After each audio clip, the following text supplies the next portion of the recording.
कृष्ण चैतन्य प्रभु नित्यानंद श्री अद्वैत गदाधर शिवासादि गौर भक्त वृंद। हरे कृष्ण कृष्ण कृष्ण हरे हरे हरे राम राम राम हरे हरे। ओम शांति ओम शांति ओम शांति।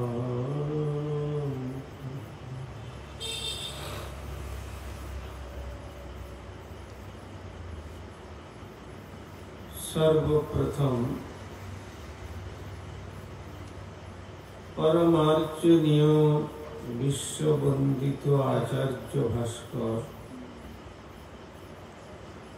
प्राच्य एवं पाश्चात्य श्री चैतन्य महाप्रभुर प्रेम धारणेर बाणीर निर्भीक प्रचारक प्रभु कली युग पावनावतारी भुवन मंगल परम करुण श्रीमद महाप्रभु अभिन्न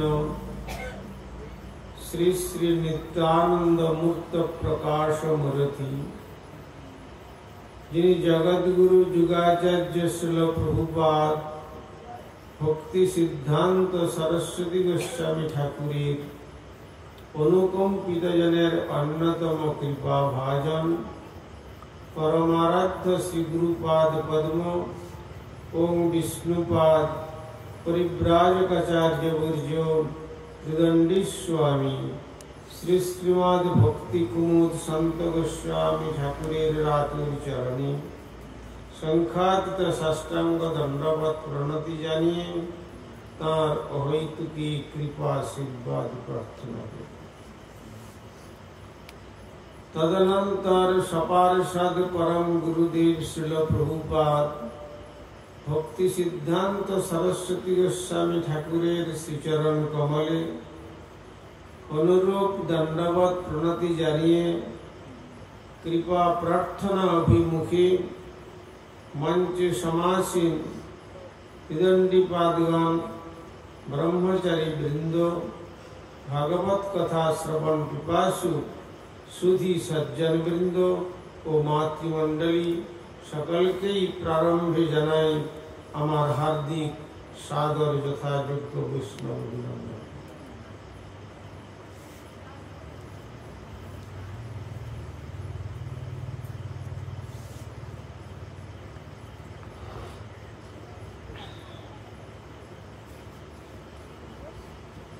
আমরা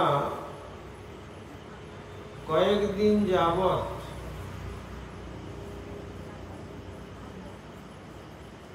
এই বরুণহাট নামক গ্রামের এক প্রান্তে আমাদের বিশেষ আদরণীয়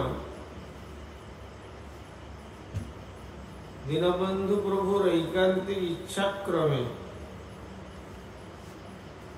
এখানে ভাগবতী কথার আয়োজন হয়েছে। এক ভাগবতের কথাই কয়েকদিন যাবত চলছিলেন, কিন্তু আজকে দ্বিতীয় ভাগবতের কথাও তার সঙ্গে সংযুক্ত হয়েছে। এক ভাগবত বড় ভাগবত শাস্ত্র আর ভাগবত হন ভক্তি রস পাত্র। তো সেই ভক্তি রস পাত্র परमाराध्य श्री गुरुपाद पद्म তিনি দ্বাদশশত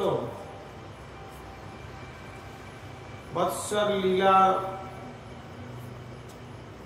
আবির্ভাব লীলা প্রকট করেছেন।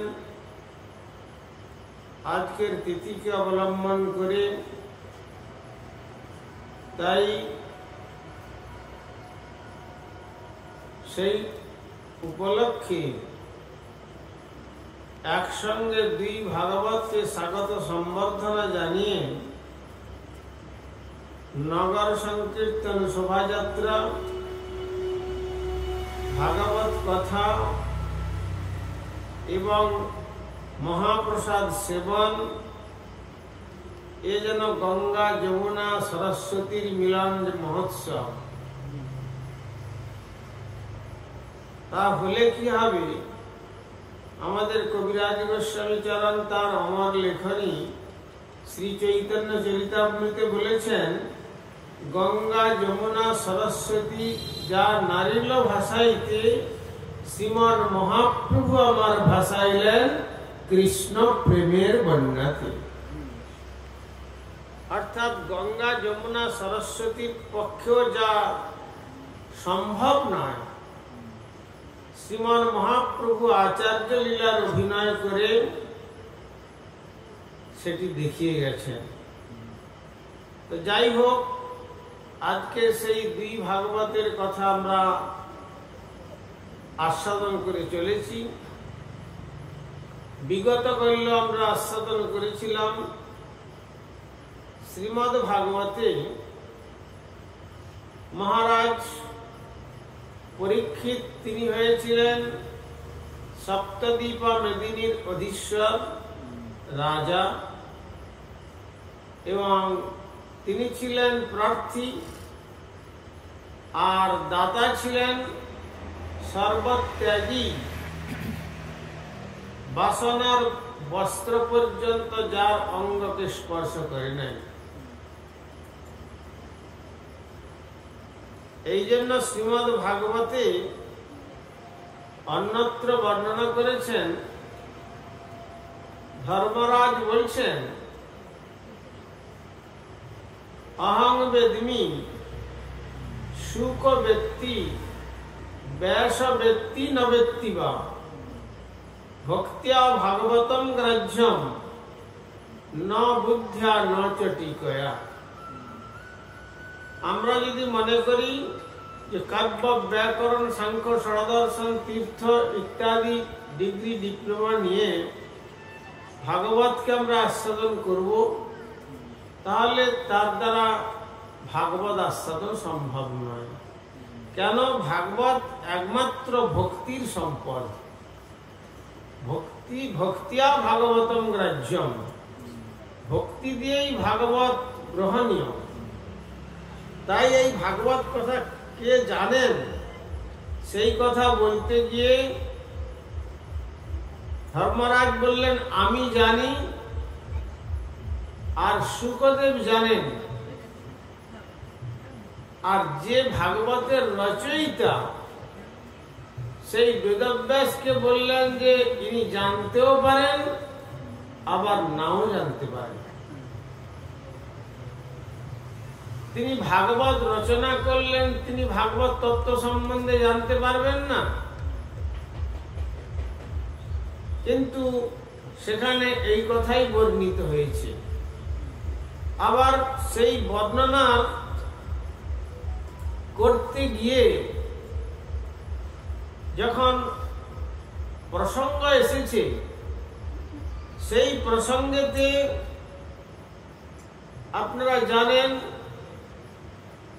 যে শুকদেব গোস্বামীপাদের শ্রীমুখ থেকে পরীক্ষিত মহারাজ ভাগবত কথা শ্রবণ করে চলেছেন।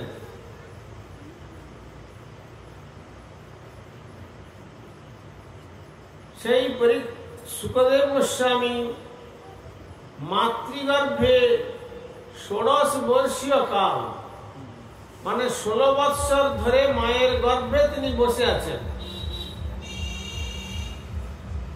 শেষ পর্যন্ত বেদব্যাসকে জানাতে হলো যে হে মহাত্মন,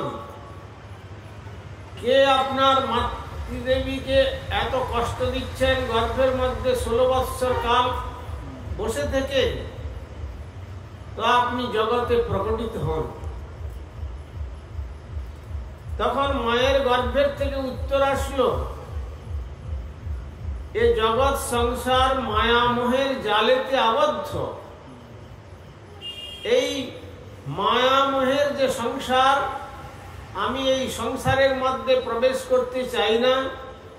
আমি আমার এই মাতৃগর্ভে খুব পরমানন্দে শ্রীহরির গুণকীর্তন শ্রবণ করে আমি অনন্ত লাভ, অনন্ত আনন্দ আস্বাদন করে চলেছি।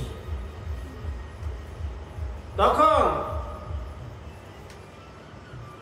বেদব্যাস বলছেন, যার মায়ের গর্ভে এই প্রকার দিব্য জ্ঞান,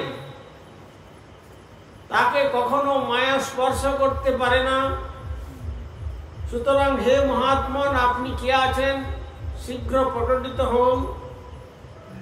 তখন আবার মায়ের গর্ভের থেকে উত্তর আসছে, আমাকে হয়তো মায়া স্পর্শ করবে না, কিন্তু হে বেদব্যাস, যদি তোমাকে মায়া স্পর্শ করে ফেলে, তখন তিনি বললেন যে আমি বেদ বিভাজন করেছি, বেদান্ত সূত্র রচনা করেছি, আবার অষ্টাদশ পুরাণ রচনা করেছি, শ্রীমদ্ ভাগবত মহাপুরাণ রচনা করেছি, মহাভারত রচনা করেছি, উপনিষদ রচনা করেছি।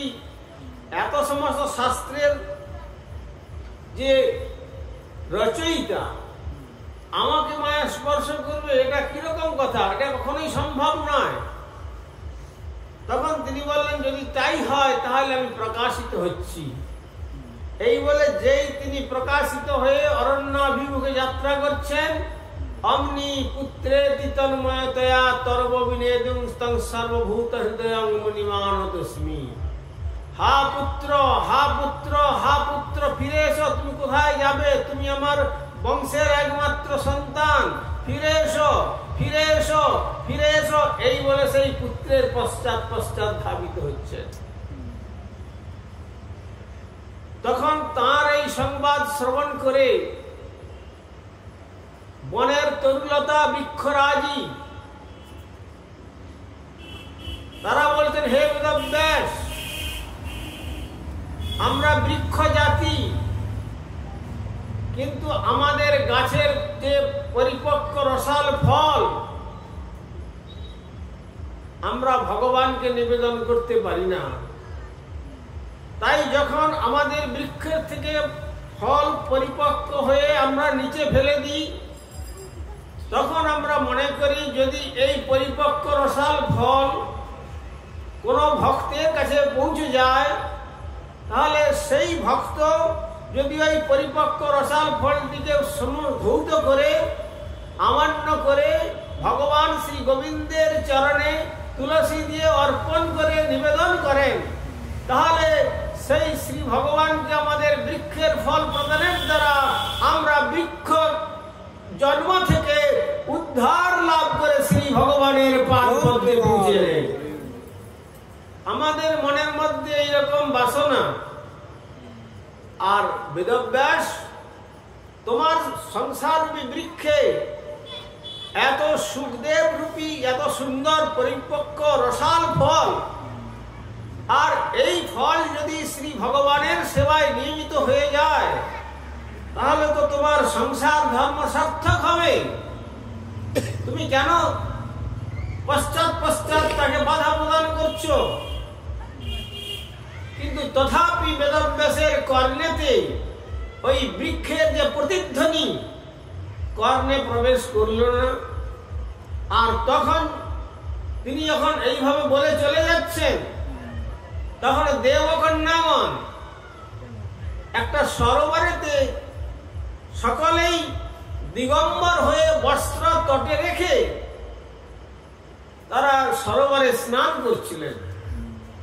কিন্তু ওই সরোবরের তট ধরে যখন সুখদেব গোস্বামী চরণ কৃষ্ণ নাম চিন্তনেতে মুখরিত অন্তঃকরণে বাহ্য জ্ঞান শূন্য হয়ে পরমানন্দে শ্রী গোবিন্দের গুণ মহিমা কীর্তন করতে করতে যাত্রা করছেন, তাকে দেখেও ওই দেবকন্যাগণ তাদের মনের মধ্যে কোনো প্রকার ভাবান্তর এলো না যে আমরা নগ্ন হয়ে স্নান করছি।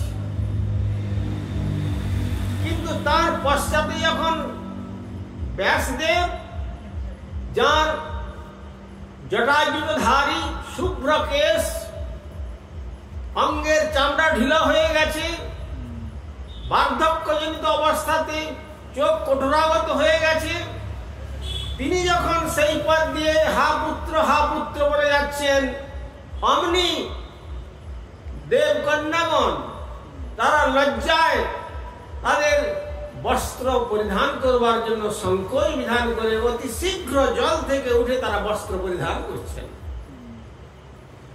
যখন বস্ত্র পরিধান করছেন তখন এই দৃশ্য দেখে বেদব্যাস তাদের জিজ্ঞাসা করলেন, আমার পুত্র 16 বর্ষীয় অপ্রাকৃত কামদেব তুল্য যার দিব্য রূপ, সে এই পথ দিয়ে চলে গেল, তাকে দেখে তোমাদের কোনো মনের ভাবান্তর হলো না, আর আমি আমার এই বৃদ্ধ বার্ধক্য দশাতে মাথার কেশ একবারে শুভ্র হয়ে গেছে, আর চোখ কঠোরাগত হয়ে গেছে, অঙ্গের চর্ম শিথিল হয়ে গেছে, আর আমাকে দেখে তোমাদের মনের মধ্যে এত লজ্জা সংকোচ কি করে জাত হলো?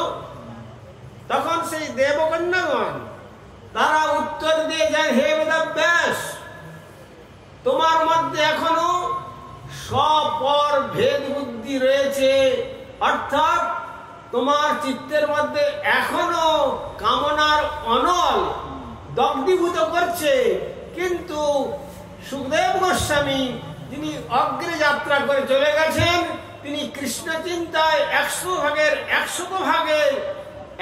ভাগ নিয়োজিত হওয়ার দরুন তার চিত্তের মধ্যে কামনার লেশ মাত্র না থাকায় আমরা আমাদের দৃষ্টি দিয়ে তাকে দেখতে পেয়েছি।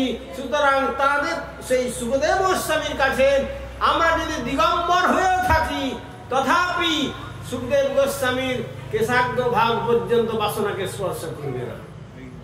কিন্তু আপনার হয়তো বয়সে বার্ধক্য দশা আপনি প্রাপ্ত হয়েছেন, কিন্তু এখনো পর্যন্ত আপনার চিত্তের মধ্যে কামনার অনল দিক দিক করে জ্বলছে। তাই আমরা আমাদের দৃষ্টির দ্বারা তা উপলব্ধ করেছি, সেই লক্ষ্য করেই আমরা সকলে সরোবর থেকে উঠে লজ্জা নিবারণ করে বস্ত্র পরিধান করছি। এইটাই হলো কারণ। যখন এই কথা শুনলেন বেদব্যাস, এই কথা শ্রবণ করে তিনি নিজেকে অত্যন্ত লজ্জিত বোধ করলেন। আর তারপর তিনি কাঠুরিয়াদেরকে ওই বরহা পীড়ং নটবরবপু কর্ণয়োৎ কর্ণিকারং বিভ্রদবাস করকপি সম্বৈজয়ন্তীঞ্চ মালম রন্ধ্রান বেনুরধর সুধয়া পূরয়ন গোপবৃন্दै বৃন্দারণ্যং সপদরমণং প্রাবিশদ গীত কীর্তি। এই যে শ্রীকৃষ্ণের দিব্য রূপ বর্ণনা করে কাঠুরিয়াদের বললেন, তোমরা এই বেদ মন্ত্র উচ্চারণ করতে করতে কাটো, যদি কোনো পাখি এসে ধরা পড়ে তাহলে সেই পাখিটিকে আমার কাছে পাঠিয়ে দেবে। আর এত সুন্দর কৃষ্ণের রূপ বর্ণনা করেছেন। বরহা পীড়ম, যার মস্তকে ময়ূরের পাখা, নটবর বেশম এবং ত্রিভঙ্গ ভঙ্গিম ঠামে দাঁড়িয়ে তিনি বংশীবাদন করছেন, আর গলায় বৈজয়ন্তী মালা, আর দ্বিভুজ মুরলীধর শ্যাম সুন্দর মূর্তি, আর যার দিব্য দৃষ্টিতে কোন সৌভাগ্যবান জীব যদি পতিত হয়ে যান তাহলে তার জগৎ দর্শনের চির অবসান ঘটে, এমন সেই শ্রী শ্যামসুন্দরের দিব্য রূপ সেই শ্লোকটির মাধ্যমে কাঠুরিয়াদের শিখিয়ে দিয়ে চলে গেলেন। তোমরা কাঠ কাটো, বিক্রয় করো, কিন্তু এই মন্ত্রটা তোমরা সর্বসময় মুখে কীর্তন করো। বিভ্রাট বাস কনক বিষম বৈজয়ন্তীঞ্জমালম, আর তিনি পীত বসন পরিধেয় বৈজয়ন্তী মালাধারী। আর সেই শ্লোকটি শিখিয়ে দিয়ে চলে গেলেন। আর তারা যখন এই মন্ত্র উচ্চারণ করতে করতে কাঠ কাটছেন, তখন ওই সুখরূপী সুখপক্ষী অর্থাৎ সুখদেব গোস্বামী এসে তাদের জিজ্ঞাসা করলেন, তোমরা এই মন্ত্র কোথায় পেলে? তখন বললেন যে বেদব্যাস সেই ঋষি আমাদেরকে এই মন্ত্র প্রদান করেছেন। না, তখন বলছেন যে আমাকে তোমরা তার কাছে নিয়ে যেতে পারবে? হ্যাঁ, নিয়ে যেতে পারবো। তখন সেই পুনরায় সম্যপ্রাসে যখন তার কাছে নিয়ে আসলেন, আবার তিনি পুনরায় সেই শ্রীমদ ভাগবত কথাটাকে শ্রবণ করিয়েছিলেন। মাতৃগর্ভে তো শ্রবণ হয়েছিল, আর বাকি অংশ তারপরে তিনি শ্রবণ করেছিলেন। সেই সুখ পরবর্তীকালে সুধাম বৃন্দাবনে রাধারানীর সুখ রূপে কেবল তিনি রাধা নাম কীর্তন করতেন, যে নাম শ্রীমদ ভাগবতে বেদব্যাস অতি স্বল্প, অতি সামান্য ভাবে, অতি আবৃত ভাবে রেখে গেছেন। কিন্তু শুধু আবৃত ভাবে নাম রেখে গেছেন বললে ভুল হবে। আমাদের পরম গুরুদেব শিল প্রভুপাদ বলতেন যে যাদের নেত্র নাই তারা বলেন যে শ্রীমদ ভাগবতে রাধা ঠাকুর রানীর নাম নেই। কিন্তু যদি বিশ্লেষণ করা যায় তাহলে 18,000 শ্লোকেই 18,000 রাধারানীর নাম কীর্তিত হয়েছে। কেন না, রাধারানীর নাম কীর্তিত না হলে শ্রীমদ ভাগবতের সৌন্দর্য এত বৃদ্ধি লাভ করতে পারত না, আর শ্রীকৃষ্ণের এত আকর্ষণ ও থাকতো না। কেন? কৃষ্ণ নাম গানেতে এই যে বিগত করলে আপনারা শুনেছিলেন, কৃষ্ণ নাম গান করলে কি পাওয়া যাবে? নরোত্তম ঠাকুর বললেন, কৃষ্ণ নাম গানে ভাই রাধিকা চরণ পাই, আর রাধা নাম গানে কৃষ্ণচন্দ্র। রাধারানীর যদি নাম যদি কেউ করেন, রাধারানীর নাম আর কেউ করতে পারেন না, কিন্তু একমাত্র কৃষ্ণচন্দ্রই শ্রী রাধা নাম জপ করেন। তাঁরই জপের সার্থকতা পদ্মপুরাণ পাতাল খণ্ডেতে তিনি নিজ মুখে জানিয়েছেন, ভগবান মম ইষ্টা হি সদা রাধা সর্বজ্ঞ পরাৎপরা। আমার ইষ্ট মন্ত্র যদি কিছু থাকে তাহলে রাধা মন্ত্র। ললিতা দেবী শ্রী শ্যামসুন্দরকে রাধা মন্ত্র দীক্ষা প্রদান করেছেন লীলা রাজ্যে, আবার রাধারানীকে কৃষ্ণ মন্ত্র দীক্ষা প্রদান করেছেন। রাধারানীর ইষ্ট নাম কৃষ্ণ মন্ত্র এবং শ্রীকৃষ্ণের ইষ্ট মন্ত্র রাধা নাম। এইভাবে যখন জপ হয়, এই দুই নাম যুগল নামকে আমার প্রেমের ঠাকুর শ্রী চৈতন্য মহাপ্রভু একত্রিত করে দিয়ে বললেন, হরে কৃষ্ণ কৃষ্ণ কৃষ্ণ হরে হরে, হরে রাম রাম রাম হরে হরে।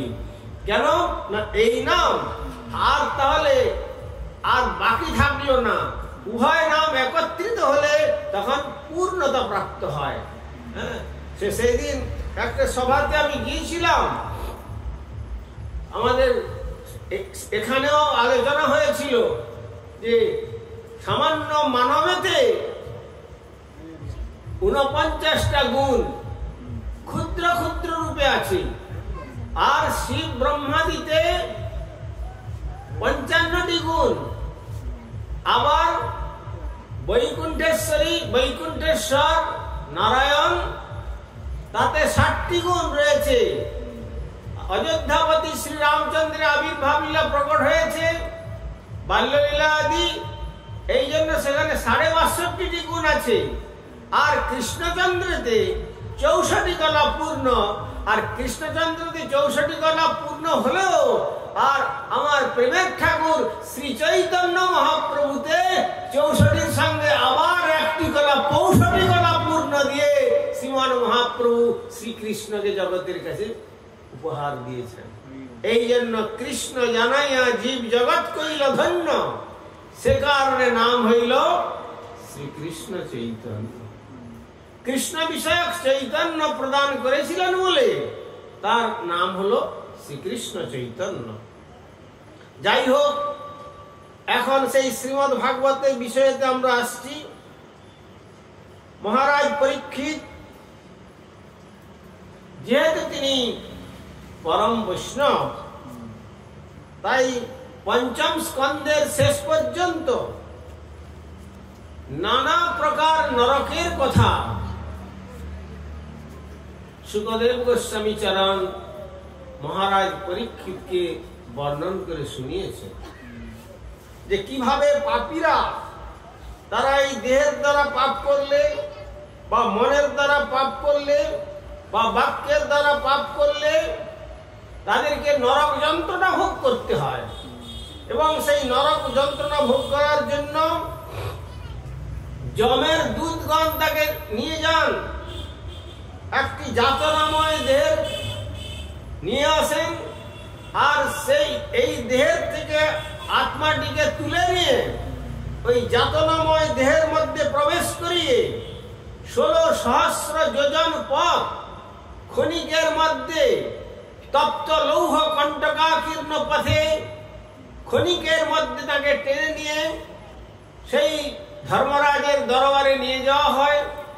তারপরে চিত্রগুপ্তের নিকট থেকে সমস্ত তার পাপ এবং পুণ্য বা সুকৃতির কোনো কিছু আছে কিনা বিচার অনুসারে তার সমস্ত ফল সেখানে তাকে ভোগ করতে হয়। সেখানে বৈতরণী রয়েছে, সেই বৈতরণীতে জল নেই, রয়েছে পচা রক্ত এবং তপ্ত পুজ, আর তার মধ্যে অত্যন্ত হিংস্র জল জন্তু রয়েছে। সেই জল জন্তু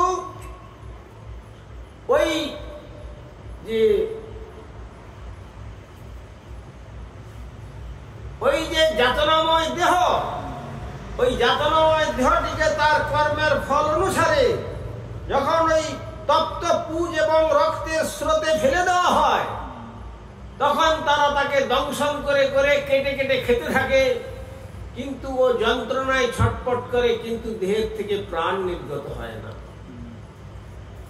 আর যারা পক্ষীর মতো বাজ পক্ষীর মতো অপর প্রাণীকে হিংসা করে তার নাড়ি ভুঁড়ি ছিঁড়ে আহার্য রূপে গ্রহণ করে, তাদেরকেও সেখানে বড় বড় সমস্ত পাখি রয়েছে, সেই পাখিরা তার নাভি কোষকে ছিন্ন করে নাড়ি ভুঁড়ি টেনে খেতে থাকে, আর ও যন্ত্রণায় ছটফট করতে থাকে।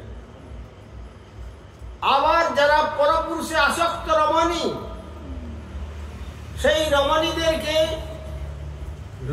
তপ্ত লৌহময় পুরুষ সেখানে আগুনের দ্বারা সেই লৌহটিকে একবারে রক্তবর্ণ করে রাখা আছে, পুরুষাকৃতি রূপ, আর তাকে দিয়ে আলিঙ্গন করানো হয়। তখন তার অঙ্গের চামড়াগুলো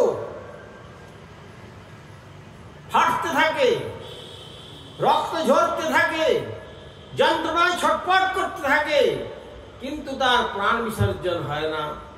এইভাবে সমস্ত 84 লক্ষ যোজন নরক কুণ্ডেতে নরকের জীব যারা, তারা সেই প্রকার নরক যন্ত্রণা ভোগ করে। এই নরক যন্ত্রণার কথা বলে তারপরে বলছেন যে সে বিষয়ে গভীরভাবে চিন্তান্বিত হয়ে তিনি ভাবছিলেন, আমিও তো পাপ করেছি, আমার জীবনে কি হতে পারে। সুতরাং সেখানে আবার পরীক্ষিত মহারাজ তার মৃত্যুর সময় শ্রী গুরুপাদ পদ্মশূল সুখদেব গোস্বামীর সাক্ষাৎ লাভ করে সেই সংকটময় মুহূর্তে তার কাছে মুক্তির পন্থা সম্বন্ধে প্রশ্ন করেছিলেন। তখন শ্রী সুখদেব গোস্বামী তার প্রশ্নের উত্তর দেওয়ার জন্য আগেই তাকে ধন্যবাদ জানিয়ে তাকে স্বাগত সম্বর্ধনা প্রদান করেছিলেন। কেননা অন্য কোনো প্রশ্ন তিনি করেননি।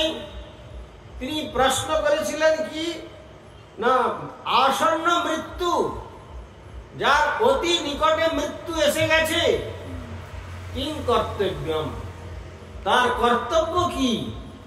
এই কথা শুনে সুখদেব গোস্বামীপাদ বলেছিলেন, বরিয়ান এসতে প্রশ্ন কৃত লোকহিতং নৃপ আত্মবিদ সম্মত পুংসাং শ্রোতেব্যাদি সুজপরহ।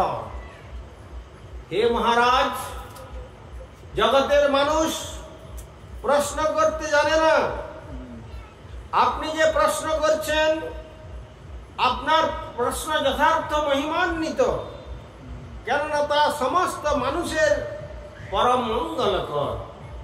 জগতের যত প্রশ্ন আছে, জগতের যত কথা আছে, সমস্ত কথাই আমাদের মাথা ব্যথা করবে, কিন্তু প্রকৃত কথা সম্বন্ধে বলতে গিয়ে ব্রজের কহাवत রয়েছে, কথা ক শব্দে सुखस्य थकावट नहीं हो जो वही कथा है। सुखस्य थकावट, जे कथा श्रवण करले उत्तरोत्तर तार आरो सुख बृद्धि হবে, সে সুখ ওখান থেকে থেমে যাবে না। সেইটি হলো কথা। সেটি কি কথা? সেটি একমাত্র কৃষ্ণ কথা। কৃষ্ণ কথা যতই শ্রবণ করা যাবে, ততই আমাদের শ্রবণের স্পৃহা উত্তরোত্তর বর্ধিত হবে। তাই ব্রজদেবীগণ বলছেন, বিধাতাকে ধিক্কার দিচ্ছেন। কেন? হে বিধাতা, তুমি সুষ্ঠুভাবে শ্রী সৃজন জানো না। যে দেখিবে কৃষ্ণ চরণ, তারে দাও না কেন শতেক নয়ন। সবে দিলে দুটি আখি, আবার তাহে কইলে নিমেষ সৃজন। যারা কৃষ্ণচরণ দর্শন করবে, তাদের কেবলমাত্র দুটো চোখ দিয়েছ, আবার তার মধ্যে নিমেষ কালটাও দিয়ে দিয়েছ। যে নিমেষ কালটাকে আমরা মনে করি অমূল্য ধন্যানি দিনান্তরানি হরে তদা লোকবনন্তরেণ অনাথ বন্ধু করুণৈক সিন্ধু হাহন্ত হাহন্ত কথম নয়ামি। যে নিমেষ কালটুকু যে কৃষ্ণ অদর্শনের যে ব্যবধান, এটা আমাদের মনে হয় যেন কোটি কল্পকাল আমরা কৃষ্ণের অদর্শনেতে আমাদের অন্তর ব্যথিত হচ্ছে। হরে তদা লোকবনন্তরেণ। তো আমাদের এই রকম মানবীর গর্ভে জন্ম না দিয়ে যদি যমুনার জলে মৎস্যকুলের আমাদের জন্মদান করতে, তারা মৎস্যকুলে নিকৃষ্ট কুলে জন্মলাভ করেছে ঠিকই। যখন শ্রীকৃষ্ণ এবং ব্রজদেবীগণ সহ যমুনার তটান্ত কুঞ্জে লীলা বিস্তার করছেন, তখন যমুনার জলে ভেসে ভেসে মাছের মতো অপলক নেত্রে আমরা সেই দিব্য লীলা দর্শন করে মৎস্যকুলকে ধন্য করতে পারতাম। হে বিধাতা, তুমি সুষ্ঠু সৃজন জানো না, তাই সবে দুটো আঁখি দিয়েছ। যারা কৃষ্ণকে দর্শন করবে কমপক্ষে তাদের শত শত আঁখি দেওয়া উচিত ছিল, কিন্তু দুটি চোখ দিয়েও তার মধ্যে আবার নিমেষ কাল সৃষ্টি করেছ। এর থেকে আর তোমার কি রকম অজ্ঞতা থাকতে পারে? এই বলে বিধাতার তারা সৃষ্টির যে অপূর্ণতা সে কথা বর্ণন করছেন। তাই এখানে পরীক্ষিত মহারাজকে উপলক্ষ করে শ্রী সুখদেব গোস্বামী চরণ বলছেন, হে রাজন, আপনার প্রশ্ন যথার্থই মহিমান্বিত। কেননা সমস্ত মানুষের পরম হিতকর। সমস্ত মানুষ, কেউ হয়তো এই প্রশ্ন করলো না, অপর কেউ প্রশ্ন করলেন, তখন সেই প্রশ্নের উত্তরে কেউ যদি কৃষ্ণ কথা কীর্তন করেন, তাহলে সেই কথা কীর্তনের দ্বারা তার শ্রবণকর্তারও এই সংসারের বন্ধন সম্পূর্ণরূপে ছিন্ন করে জন্মমরণ চক্রকে অতিক্রম করে শ্রী গৌর গোবিন্দের পদ্মরূপী গোলক বৃন্দাবন যাত্রা করতে পারে। সুতরাং তোমার যে প্রশ্ন অত্যন্ত মহিমামণ্ডিত এবং সর্বজন হিতকর। তোমার একার মঙ্গলের জন্য নয়, এ প্রশ্ন যে তুমি করেছ সর্বজন হিতকর প্রশ্ন, এবং এই বিষয়টি সমস্ত শ্রবণীয় বিষয়ের মধ্যে শ্রেষ্ঠতম।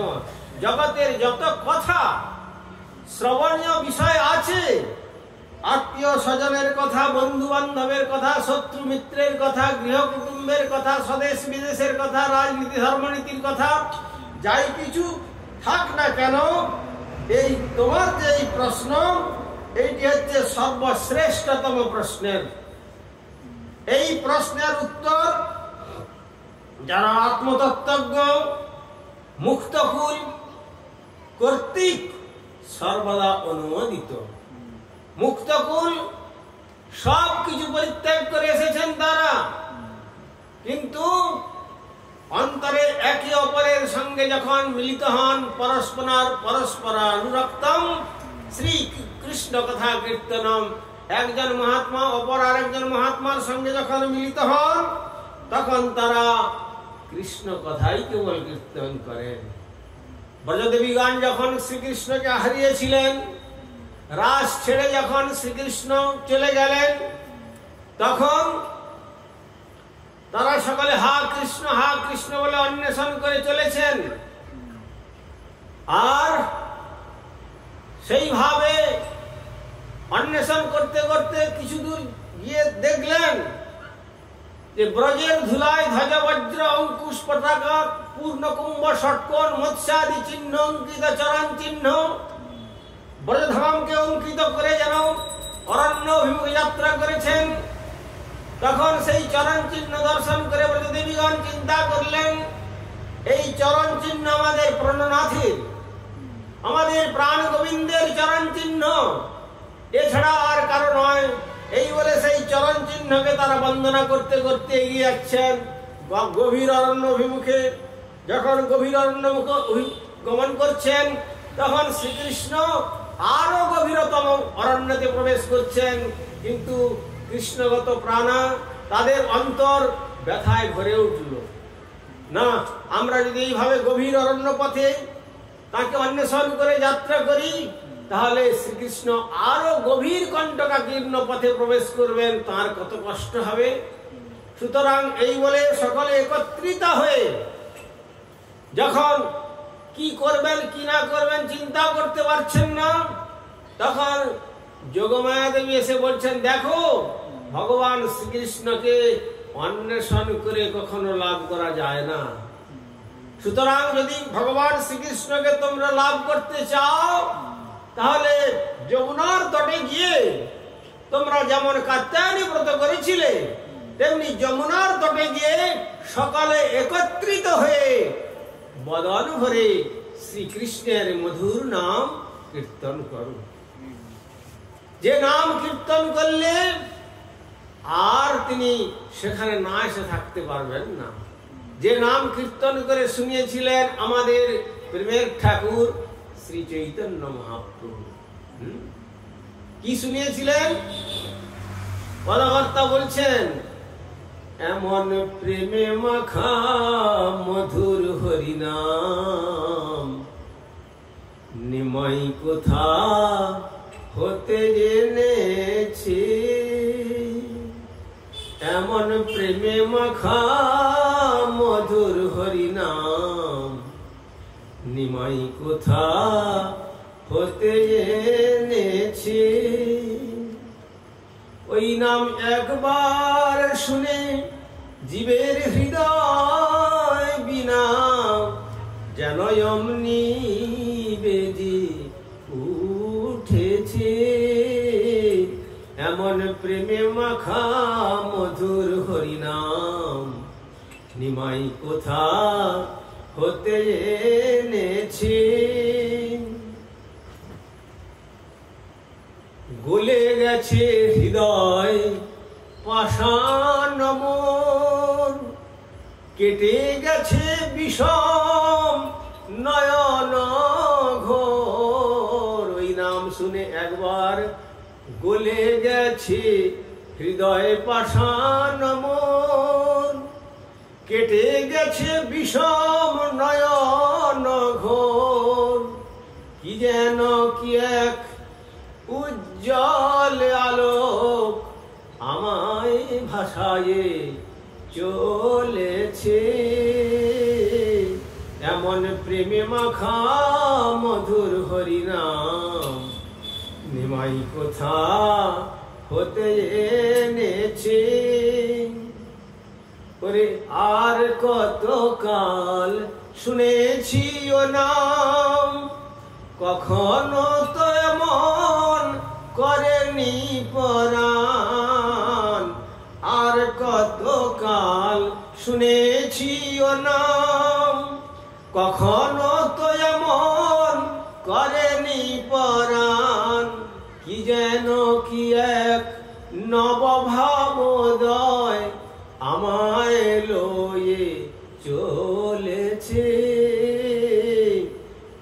প্রেমে মাখা মধুর হরিনাম নিমাই কোথা হতে এনেছে। কে যেন কহিছে মোর কানে কানে, ওরে মনে আমার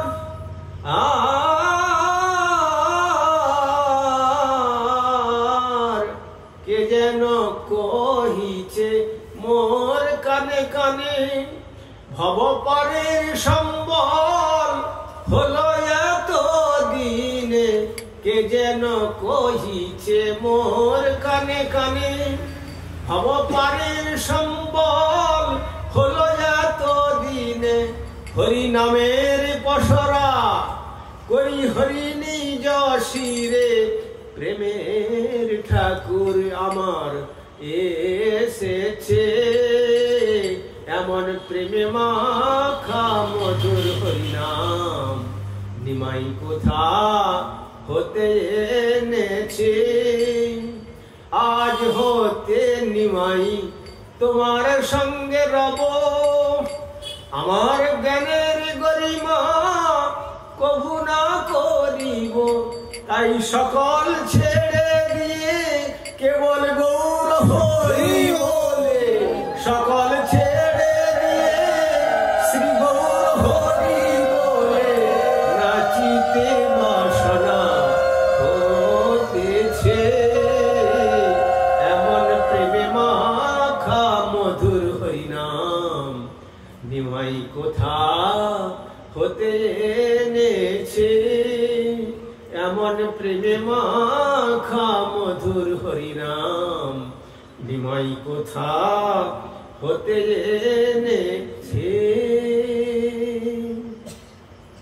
পদকর্তা শ্রীমান মহাপ্রভু শ্রী নামের কথা কীর্তন করতে গিয়ে তিনি জানিয়ে দিলেন যে আর কতকাল শুনেছি ও নাম। অর্থাৎ যারা সত্যযুগে জন্মগ্রহণ করেছিল তারা ওই নাম শ্রবণ করেছেন। নারায়ণ পরা বেদা, নারায়ণ পরাক্ষরা, নারায়ণ পরা মুক্তি, নারায়ণ পরাগতি। আবার যারা ত্রেতায় জন্মগ্রহণ করেছিলেন রাম নারায়ণ অনন্ত মুকুন্দ মধুসূদন কৃষ্ণ কেশব কংসারে হরে বৈকুণ্ঠ বামন, ওই নাম শ্রবণ করেছেন। যারা দ্বাপরে জন্মগ্রহণ করেছিলেন হরে মুরারে মধুকৈট ভারে গোপাল গোবিন্দ মুকুন্দ সৌরে যজ্ঞেশ নারায়ণ কৃষ্ণ বিষ্ণু নিরাশ্রয় জগদীশ রক্ষ, ওই নাম শ্রবণ করেছে। কিন্তু আজ শ্রীমান মহাপ্রভু আবির্ভূত হয়ে এ যেন সত্য ত্রেতা দ্বাপরে কেবল বৃক্ষের থেকে পুষ্প চয়ন করে শুকনো পুষ্পরূপী নাম ভগবানের চরণে অর্পণ করেছিল, কিন্তু আমার গৌরহরি এসেছেন শুধু শুষ্ক পুষ্প রূপী নাম দেওয়ার জন্য নয়।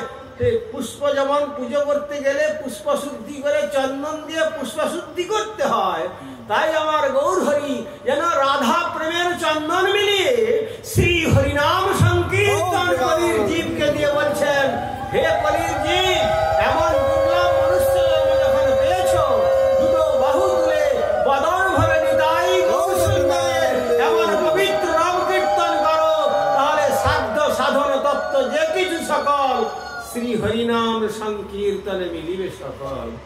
সাধ্য সাধন তত্ত্ব বলতে যা কিছু আছে সমস্তই এই হরিনাম সংকীর্তনের মাধ্যমে লাভ করতে পারবে। তাই এই মহাপ্রভুর প্রদত্ত যে শ্রী হরিনাম, সেই হরিনামকে উল্লেখ করে এই শ্রীমদ্ ভাগবত জানাচ্ছেন যে এই বিষয়টি সমস্ত শ্রবণীয় বিষয়ের মধ্যে অতি শ্রেষ্ঠতম বিষয়, এবং আত্মতত্ত্বজ্ঞ মুক্তকুল যারা এই জগৎ থেকে মায়ার বন্ধন থেকে মুক্তি লাভ করেছেন, তারাও পর্যন্ত মুক্তকুলরূপস্যমানম, তারাও নিরন্তর উত্তরোত্তর আরো আনন্দ লাভ করবার জন্য এই নাম তারা কীর্তন করে থাকেন। সুতরাং এটি বলিয়ান এসতে প্রশ্ন আত্মবিদ সম্মত পুংসম শ্রুতব্যাদি সুজপরহ। সুতরাং শ্রবণের মধ্যে সর্বশ্রেষ্ঠ শ্রবণ। আর জগতের যত কথা ভাগবত বর্ণন করেছেন, জগতের যত কথা ধর্ম নামে চলে, ভাগবত কহে তাহা পরিপূর্ণ চলে। তাই সেই ছয় ধর্ম থেকে, বঞ্চিত ধর্ম থেকে আমরা যাতে বঞ্চিত না হয়ে এই ধর্মের কথা, ভাগবত ধর্মের কথা, সেই ভাগবত ধর্মতে কি বর্ণন করা হয়েছে?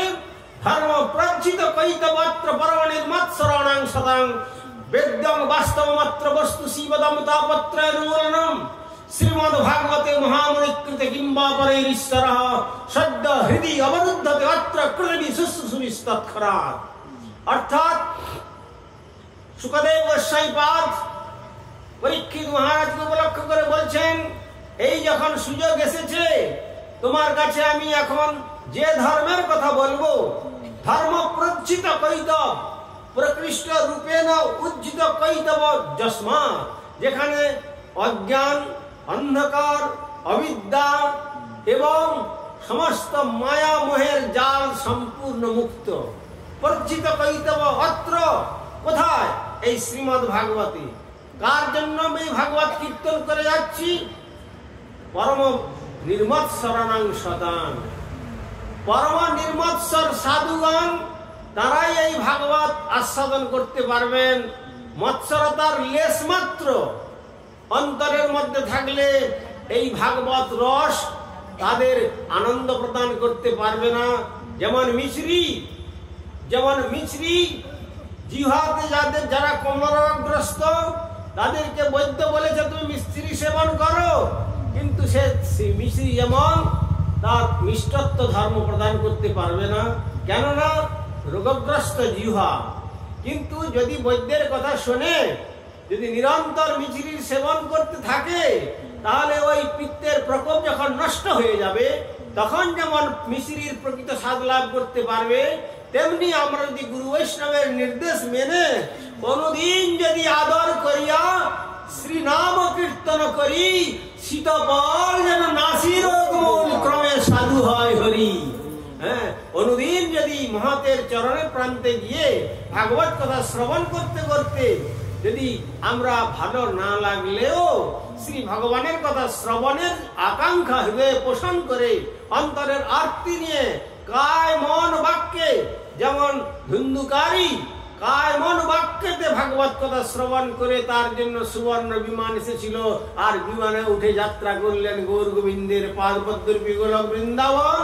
তেমনি এই শ্রীমদ্ ভাগবত তারাই শ্রবণ করে তখন শ্রবণের অন্তিম লগ্নে সুবর্ণ বিমান এসে যাবে, আর বিষ্ণুদূতগণ হরিনাম সংকীর্তন মুখরিত যে পরিবেশের মাধ্যমে তাকে সেই বিমানে তুলে নিয়ে শ্রী গৌর গোবিন্দের পাদপদ্ম গোলক বৃন্দাবনে নিয়ে যাবেন।